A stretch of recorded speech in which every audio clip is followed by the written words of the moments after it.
Santa Rosa in California, like many cities in America, has found itself with a gang problem.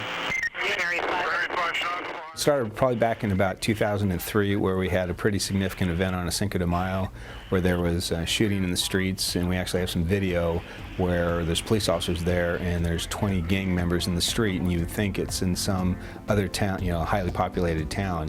We realized at that point we can't arrest our way out of this problem. It'll take much more than just the police department to fix this. And so then we started this collaboration with the Mayor's Gang Prevention Task Force. If we look at gang violence and why we have got gang violence and why youth get involved in gangs, and you look at some of the root causes, including poverty, hopelessness, and substance abuse, those are not things that we rely on law enforcement to address for us. So you need to look at gang violence as a community-wide issue that does require a community-wide response through an effective action plan. The Mayor's Gang Prevention Task Force is a collaborative between a number of agencies, the city schools, and the city.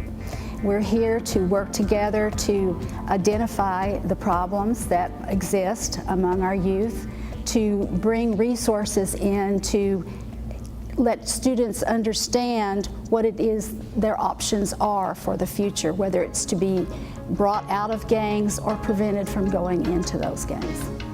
One big part of the success of the Mayor's Gang Prevention Task Force is the School Resource Officer Program. I see my role here on campus as a school resource officer as bridging the gap. What I've learned as a police officer is that most police officers don't look favorably on teenagers, and most teenagers think most cops are jerks. And that's not hard to understand when teenagers usually deal with police officers when they're in trouble, and officers rarely get an opportunity to deal with teenagers in a positive situation. So I see my role as to try to change that and bridge that gap, to give them a different understanding of who police officers are and what they do. My job mostly is as a resource, and that resource can involve talking with them about situations at home, situations with other police, problems they find themselves in. I think they see me as a person that if they have a question or they have a need or they have a situation, they wouldn't hesitate to come and ask me about it. Like, he comes to us just in general to talk to us, how you been, how's school, is there any problems? That's what I like about him, that he treats us like friends. I think about Officer McDonald when I see any other officer on the street or in a police car, and I have a huge amount of respect. Youth in any community will have decisions to make. You can choose to hang out with people that want to do bad things or do some positive things.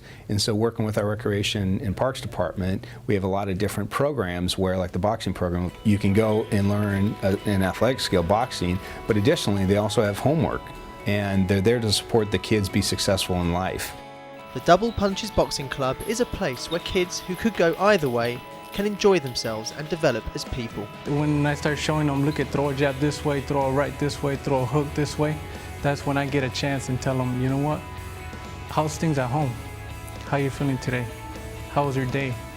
And they just give me a simple answer. It's like, okay, so we get a little step. I go in there slowly, and then once they get comfortable with me and they start opening up a little bit more. It makes me happy because is a kid that's not going to be getting shot or shooting up drugs. If I wasn't here right now, I would be out there doing nothing and just with my friends fooling around, and I wouldn't get my homework done, doing bad in school.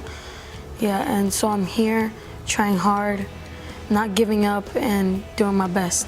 They teach you about discipline and character, and how training here can also teach you, how to be good with your grades, because if you get an F, you can't come no more.